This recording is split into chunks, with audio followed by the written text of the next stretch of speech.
Good morning! Naku, maulan po ang umaga ngayon. Actually, ilang araw na nag-uulan. So, gusto kong ilang i-share sa inyo in this video yung Burl Max ko na sobrang ganda. Na-achieve ko yung itsura ng Burl Max na gustong-gusto kong ma-achieve. Kasi nare-recall ko before, kabibigay lang sa akin ni Sis Fe ng sa aming Bakuran Vlogs ng Burl Max na cuttings. Maliliit lang po yun. Then, nakapunta ako sa isang plant shop. May nakita akong Burl Max na nasa pole. At sabi ko, dapat yung Burl Max na binigay sa akin maging ganito. And kung ano yung nakikita nyo ngayon, na yan, na Burl Max, na ganyan kalago, na naka-pole. Ganito po exactly yung nakita ko dun sa plant shop. And I'm just so happy na yung gusto kong ma-achieve that day nung makita ko yung gantong klaseng Burl Max doon sa plant shop. Nandito na sa aking sariling garden ngayon. Ayan.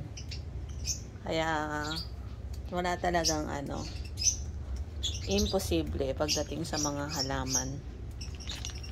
Ang ganda kasi ng Burl Max talaga. Nakapag-propagate na ako nito at nakapamigay na rin ako ng mga na-propagate sa ibang mga kaibigan. Then, meron pa akong isang pinropagate na ito, doing very well. Ayan, lumaki na yung mga dahon niya. Tapos, dumami na yung dahon. So, nag-survive itong pinropagate pa natin na isa na to. So, later on, lalagyan ko rin yan ng pole para maging ganito siya. At nakapagdala na rin ako ng ganito sa Pampanga. So, sana maging ganito siya kalago din pagdating ng araw.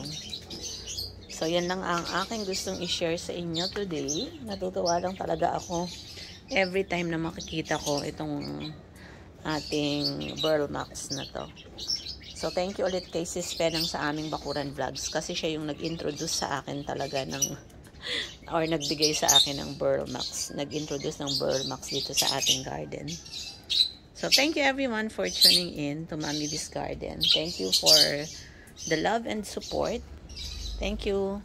Stay safe everyone. Bye-bye.